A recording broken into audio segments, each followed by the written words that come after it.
When did you know Mac Jones was something different?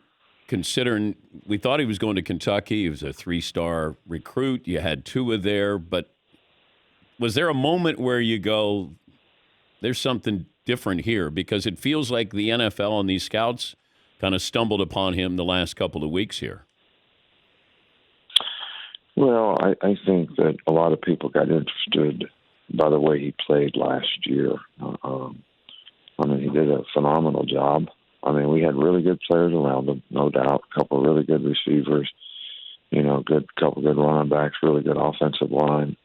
But Mac's really intelligent, very smart, very accurate with the ball, and makes good decisions about where he throws the ball. So that's a really good starting point for a guy being a good quarterback. Yeah. You can go on all these measurables and arm strength and all that, but that really doesn't make you a good quarterback. And, guys like Aaron Rodgers, who I was at Miami when Aaron Rodgers came out, and, his coach told me that's how he was. And in a workout, he was probably not that much more impressive than, somebody else.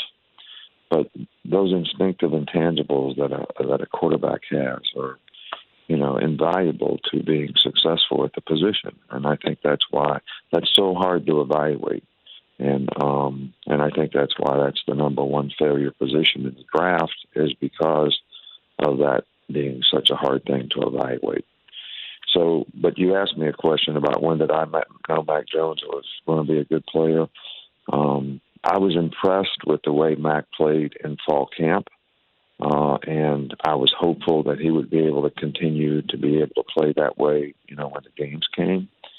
And, he didn't disappoint, at all. He really prepared for the games well. He sort of changed his mindset. He, early in his career, he was an anxious guy that, really had a tough time overcoming, mistakes in his own mind and playing the next play. And, he kind of, got over that, matured through that, and, he really prepared well for games, and he was always able to execute exactly what we wanted him to do. So I think the world of him. And, we've had a lot of three-star players. Everybody goes on these stars, but, Quentin Williams didn't have a lot of stars, and he was the third guy picked in the draft, and Josh Jacobs didn't have a lot of stars, and he was, a first-round draft pick. So, but we don't go on the stars. I never know how many stars a guy has until, after recruiting.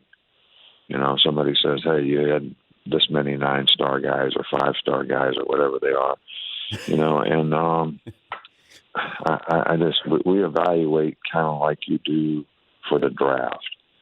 And we have criteria for what we're looking for in every position, and it's very similar to what a lot of pro teams would look for at those positions.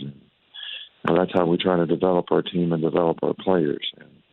And when we find guys, we don't care how many stars they have, and just, kind of try to develop those guys. And some of them have turned out to be pretty good. And some of the guys that had a lot of stars, it turned out to not be so good.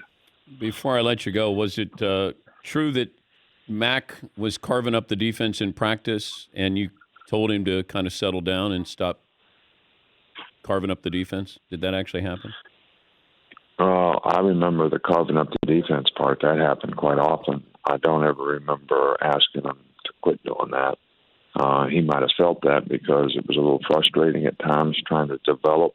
We had 8 new starters on defense, and they didn't have a lot of confidence. So, when you go out there every day and get sort of, shredded, it's kind of hard to develop confidence. But in that group, but I knew we were going to have the kind of team that was going to have to outscore people, especially early on, until we got the defense a little better, and they got a little better the second half of the year, and the offense was very productive, and that's how we won.